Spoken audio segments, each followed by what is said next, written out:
distinguished participants, observers, and the delegates accompanying the worthy, as well as my friends who are live and who will have access to this recording later on. A very warm welcome to Phuro Innovations Annual World Peace Day Gathering and Thinking.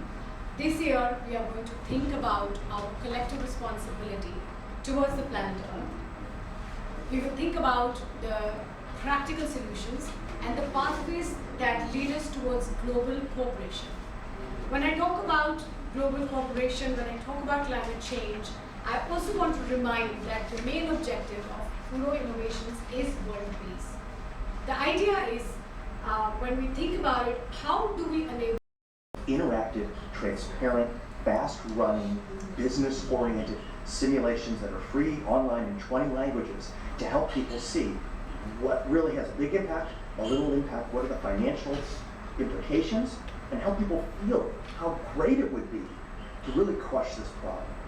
New information doesn't change hearts and minds, but new experiences do.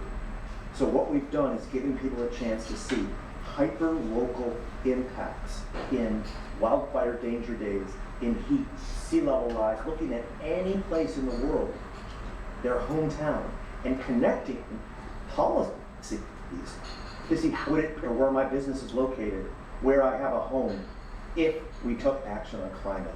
Make it hyper-local and make it visceral and powerful. The climate challenge is an international challenge now. 68% of... So we heard you, that he's saying that research doesn't move minds and hearts.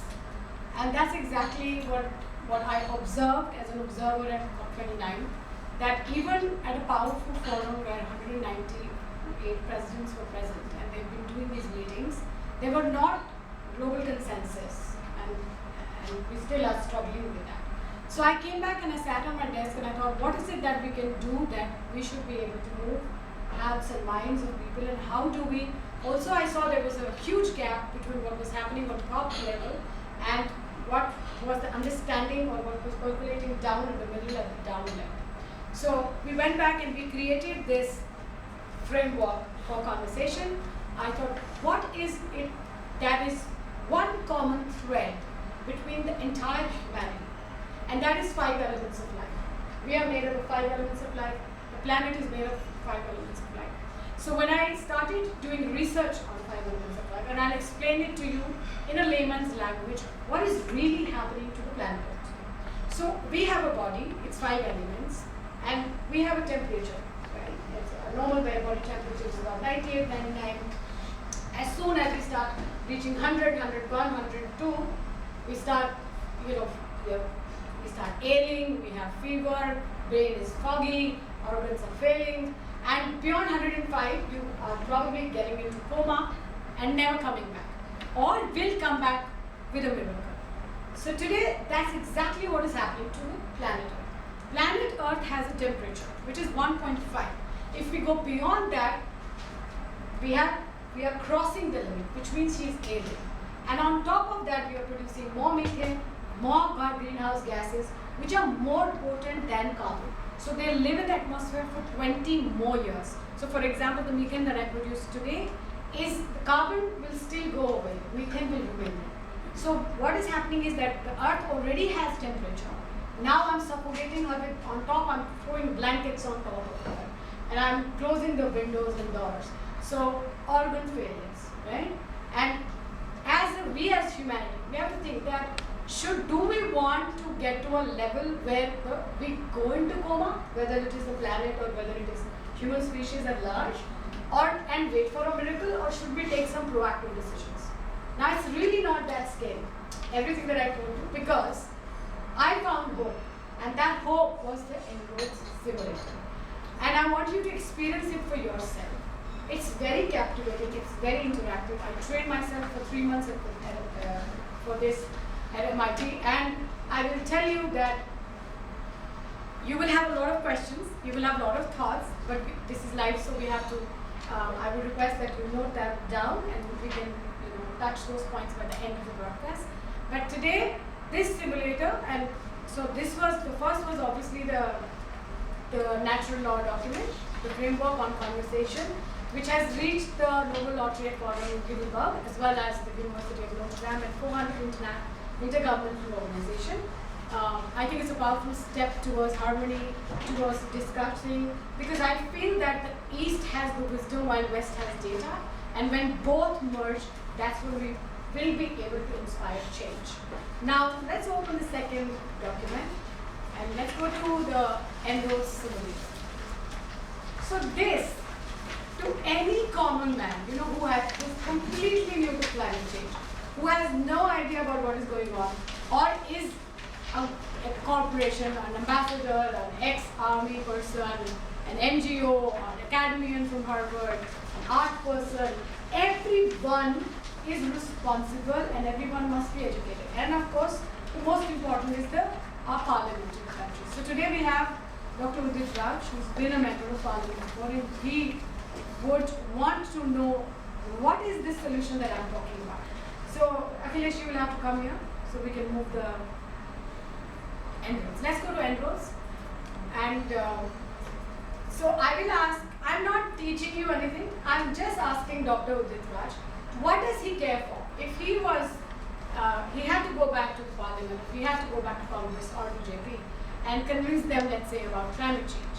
And when I went to him last time during the general elections, and I said, sir, why don't you make this your political agenda? And he said, I need votes. You don't understand that every politician needs votes. And to get me votes, public will not vote for me on these things because the public is not educated. And that is why we as a World Peace Organization have started. Now we have done enough research, there are enough documents, there's enough conversation. We want to make it a civic movement where now we are educating the civil people as to how much important it is for you to know that it is time for us to get involved and take ownership of it. So let's go to Enrose. Can you share Enrose, please? So I'll ask Dr. Udit Raj, what does he care for when he thinks about climate change today? What he thinks should make a difference? If he's stuck somewhere, if you have a better idea, you look at this simulator here. If you think that there is something that, whether it is energy, whether it is Enrose. No, Andrew. Yeah. Whether it is Enrose.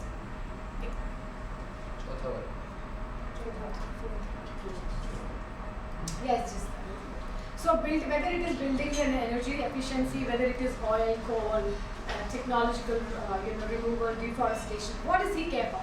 So what we will do is the target is, look at the screen, it says 3.3. The question is, will humanity survive this century? Because we are crossing the temperature. At 3.3 we don't even need to talk because we will not survive, but it's just a scenario. Because at one point, I think at 2 only we will start dying because you can't survive 54, 55 degrees Celsius, right? But this is the latest available science. This is since the pre-industrial revolution times till now. What was the population in the world? How was the energy demand? What was the GDP? What was the energy consumption? Whether it is oil, gas, natural gas, whatever is written there is right there. So the idea is we don't have to become data scientists here or data engineers. Let's get the concept right. So I'll ask a question to Dr. Udit. So what do you think if you would have been your first thing as a policy? What our target is, we need to bring the temperature down to 1.5. And we will know right here if we are making a difference in the policy or not. So from 3.3, it's a game, it's a simulation, and let's have fun with it. Let's bring it down to 1.5. Thank you. Rachana ji has worked with me in my parliament. She was in charge of a modern village, which she did very well, very sincere person. But let me tell you, let us understand Indian society. Very briefly, I'll touch upon why such issues are not being highlighted or not in parliament. Say 10-15 years back, I was connected with the Green Party of Scandinavian and European. Many European parliaments were very close to me on human rights issues. There it could become possible that a party was floated and still there that the member of parliament are elected. That is called a Green Party. Green member to European Parliament. Here what happened is that our society is a very individual society. Our individualistic society, selfish society. And there is a whole competition to accumulate as much as wealth is possible and then pass it on to another generation, but in other societies it is not like that. Those societies are community-based societies. So, by and large, people look for community interest, not individual interest. Unless until there is a mass awareness and people are involved, politicians are not going to listen, are not going to take up this issue. But what happened last year when I was contesting election from Northwest Delhi, of course Congress and Aam Aadmi Party alliance, I tried to transpire such issues, but see, the constitution which I belong, hardly people notice. They are not bothered about it. Only, of course, middle class, a few educated people will think that, of course, this is a very alarming time. Climate is a very, very important thing. But the rest, they don't bother about it. Unless until awareness is done at the youth level or at the level of those who are involved in academia, in education, the journalists, writers, thinkers. I'm sorry to say this in our country that those who are concerned, they don't have that much patience and courage to go to grassroots level. Unlike Europeans. See what happened, the social sciences, most of the social sciences were developed by Europeans in our country, but when it comes to our achievements, we say that where is money, no facility. For instance, I was civil servant.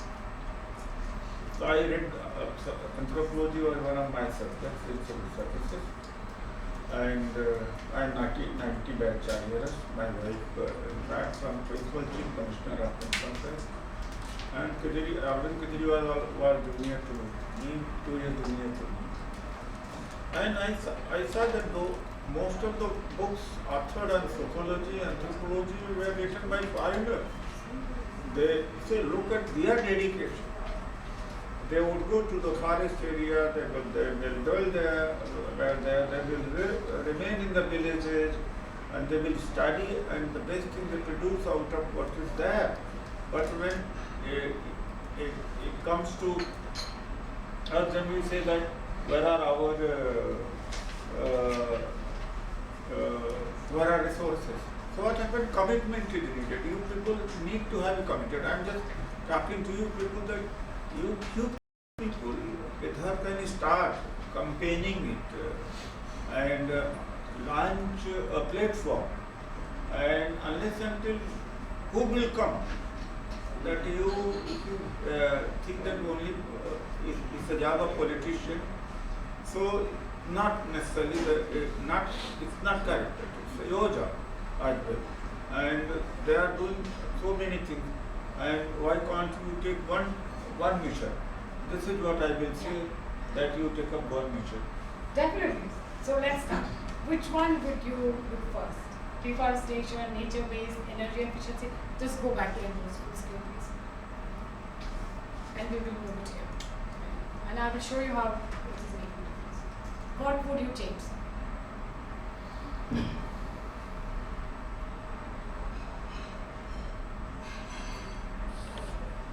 Anyone? Anybody? What would you change? Economic growth. Sorry? Economic growth. So while being in industry, how... So you want to keep it at status quo, or do you want to go down with it, you want to go up with it? See, go your down economic with growth it, is right. certainly. It's right there. Go down with it. I've seen Sterlite Copper collapsing because of violating these entire ESG policies. So you're saying we are assuming that we will go down in economic growth. We have to stop. Absolutely. Okay. It's a scenario, right? All right. So if you go, see, you can't actually make a significant impact. You're going from 3.3 to 3, but the thing is you will remain poor, right? Yeah.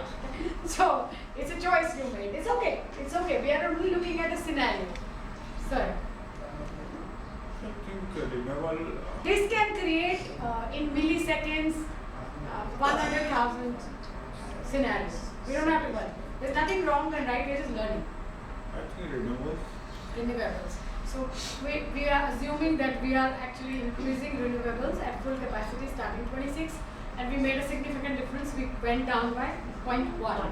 Rachna, I want to see if you make coal zero. You make code 0. 1, yeah.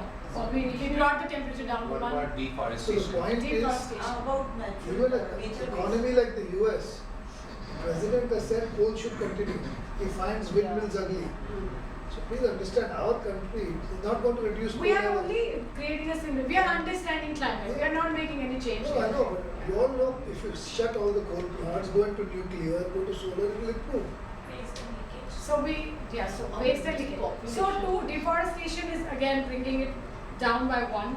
Waste and leakage. Let's see if we go 100% waste and leakage control. 2.5. It's major. It's a Did you major. see? Did you see? Even I 3. didn't know, even I 3. didn't know. Exactly. This is what we are learning. We are not doing anything. We are just learning. So which policy should be our priority? This is what this is teaching. Rachnaji, So how about could we you go check for the electrification population? and transport? Sorry? Electrification and transport. Electrification. So let's say electrification 100%. transport. 100%? Yeah. You don't have the grid capacity, but we can do it right here. It's a chicken egg story. You don't have great capacity. Yeah. It's not moved a needle. Look, if you go full, you're not moving a needle. Rachna, just play along with the economic growth once. What do you want to do? Go back to economic growth? Status quo, where we are today? Status quo and then a little increase. If you increase, it will increase the energy demand, right? Yeah. So here you are increasing the temperature. And how about the population? So right now our goal is to bring it down. We can reduce.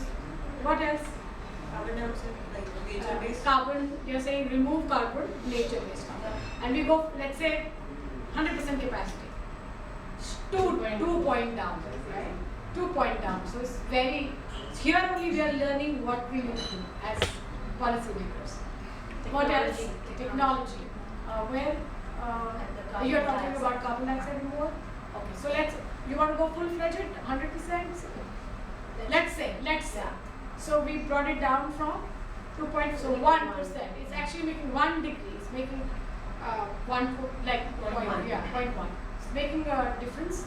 What else? Rachna, can we check with the population, which is again a very important Population. If you want to increase or decrease? I'm just asking. Population. we So want if you to see, go- we were at 2.3. It's not really making a difference.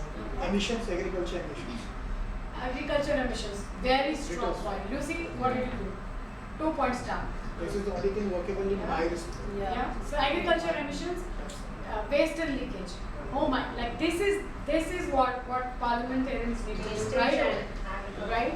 Okay. What else from this? Energy supply. Anything from here? So along with the agriculture. I think it was.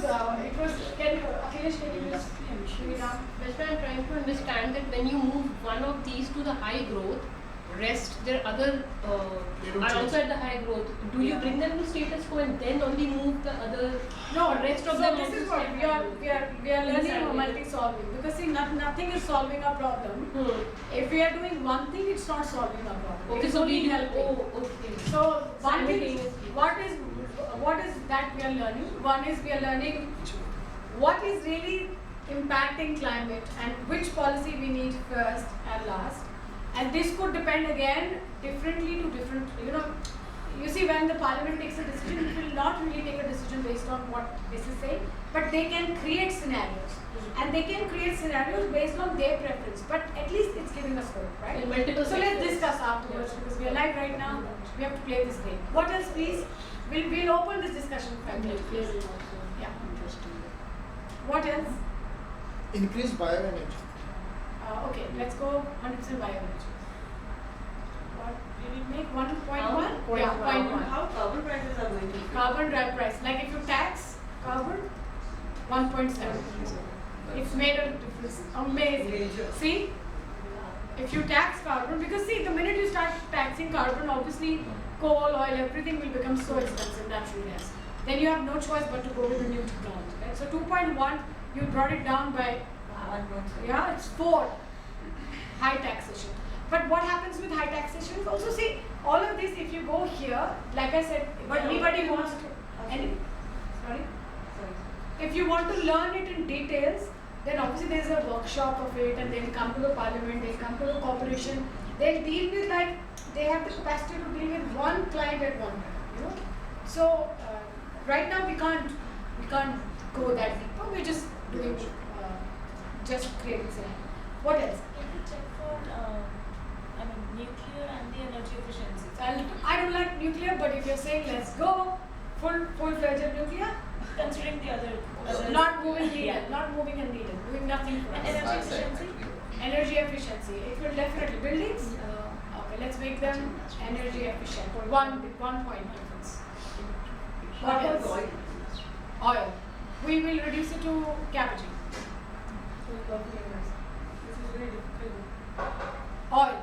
So look, we brought it down again by 1.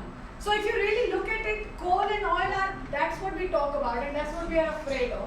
But it's really not making a difference. What is making a difference is really agriculture and waste, right? That's the learning here. Isn't that the biggest learning? It's like, oh, we brought the temperature to 1.5. We are already at 1.5. So well done, everybody. Now you understood, right? So what we are saying now here is, how do we bring him online? Because he's not able to copy this. He's waiting. Our guest. Sorry? Rest in, he's not able to copy from there. So what I want to now, should we move on? Let's go back to the main page. Krishna, you will be, I think, in fact, you need a simulator which also includes your natural My? law of nature. We are in knowledge partnership already. We are doing this together. I mean, Right. simulator. Yeah, at some point. So look at this document now. What is interesting I want to tell you about is that once we started this En-ROAD simulator, and once we were doing our natural law and just kind of reviving where we started from. The first was obviously the natural law, that we spoke about Vasudeva Kutumbakam, what is a family, we spoke about what is happening to planet Earth. Now I'm going to talk to you about the Shiva Hypothesis, which is again a very full-fledged science. So Shiva Hypothesis is a term coined by 2 very famous scientists, Victor Cube and William Napier, as well as the Smithsonian Institute and En-ROAD itself. These are fact sheets, these are data. They are saying that the carbon that is present on the planet today was seen some 800,000 years back. And this is what a Shiva Hypothesis. Shiva Hypothesis talks about the natural carbon cycle of the planet Earth. Now this natural carbon cycle of the planet Earth has been unbalanced, and we are saying that it's very easy for us to put a blame on industrial revolution, right? So it's not the industrial revolution. If you ask us as a research and development institution who analyzes data and statistics and philosophies around the world, it is the human greed, okay? Because revolutions and innovations happen because we want our life to be better. But the mistake that we did at that time was we did not create any carbon cap. How much should a country produce? How much should a individual leader be allowed to do that in this country if it's not a democratic country, and if it is still a monarchy, or if it's still a communism or whatever else in the world? So there was no ethical boundary, there was no legality, there was nothing. So first revolution, we lost hand, obviously we lost our craft and everything to machines. Second industrial revolution brought in oil and gas and steel. And you see what we've done today is we already are facing this problem that today we have to do these workshops and we have to do this. It's something that was natural, now has been devastated. And while we are talking about all of this, we have another problem, which is artificial intelligence. Because today, it is the third, you can say the third industrial revolution or technological revolution, and it doesn't have a cap right now. It is not saying who should do so much, or how much innovation should happen in artificial intelligence, and what should be the cap. So where is the legislation? Where is the framework? And that is why I wanted to present the AI paper along with the natural law document today, that all of this is interconnected. The mistake that we did before and we are not able to solve it, we must not do that. And for that I had an international speaker